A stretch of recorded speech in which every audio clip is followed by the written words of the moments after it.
480 BC, a world aflame. The Persian Empire, a ravenous beast devouring everything in its path.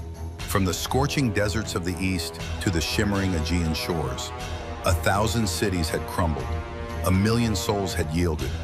But in the rugged heart of Greece, one name refused to break: Sparta. Sparta was more than just a city. It was a forge, a relentless machine that molded boys into warriors and warriors into legends. At the age of 7, Spartan children were torn from their families. They were not raised with warmth, they were raised with pain. To endure the biting cold, to starve with dignity, to bleed without a cry. Mercy was a fatal weakness, fear a crippling disease, and death an honorable price for glory. By the time they became men, their purpose was singular: to fight, to win, to die standing.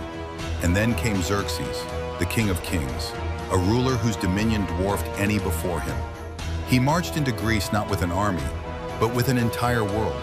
Hundreds of thousands of warriors, horsemen, archers, the feared immortals. He offered peace in exchange for submission, gold in place of defiance. And to those who dared refuse, fire, chains, oblivion. The Greek cities trembled. Some capitulated, some scattered, but Sparta chose neither. King Leonidas, a man forged in the very steel of Sparta, stood before his council and made a profound choice. The oracle had forbidden full-scale war during the sacred festival of Carnea, so Leonidas selected only 300 men. Not just any men, fathers, men who had sons to carry their legacy.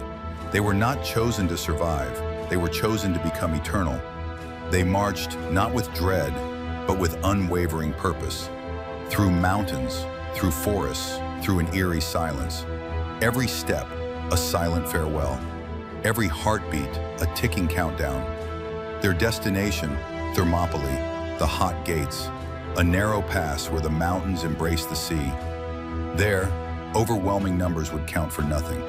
There, the world's most colossal army would meet its unyielding wall. And that wall would be made of flesh, of bronze, and of fury. Xerxes scoffed. He sent messengers.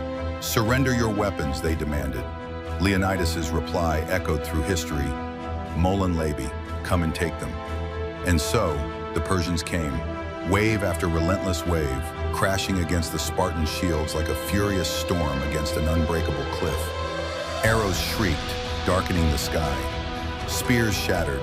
Blood flowed like crimson rivers between the jagged rocks. But the Spartans held, hour after hour, day after agonizing day, each man fighting with the ferocity of 10, each wound a sacred badge of honor.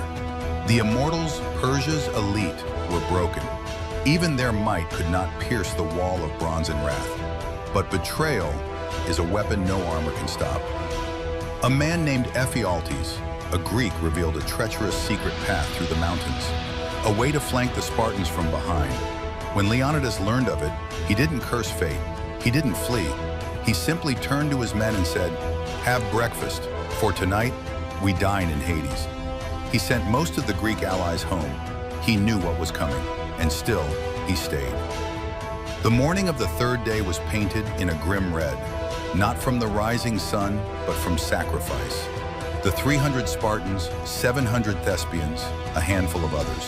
They stood their ground as death closed in from all sides. They fought not to triumph, but to show the world what unbreakable courage looked like. And when Leonidas fell, he fell not merely as a king, but as a shield for freedom itself. The Persians marched onward, but something profound had shifted. The fire of Thermopylae ignited across Greece. City-states united, and just 1 year later, at the climactic Battle of Plataea, the Persian invasion was crushed. The 300 were gone, but they had become something more. Not just soldiers, not just martyrs, but legends, and legends never die. This was no ordinary battle. It was a statement that even when the world threatens to crush you, you can still choose to stand, to fight, to burn so brightly that your enemies remember your name for eternity. This was Thermopylae. This was the last stand of the 300, but their story did not fade at the pass. After the bodies were burned and the battlefield fell silent, the world began to whisper, not of Persia's might, but of Spartan defiance. The tale of 300 men standing against the impossible spread like wildfire across every Greek polis. Athens, Corinth, Delphi, even cities that once feared Sparta, now looked to it with awe. And what did the Persians find? Victory? Perhaps. But what they left behind was far more powerful than any conquest. A spark.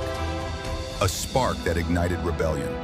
Young men in distant valleys trained with new fury, whispering Leonidas' name.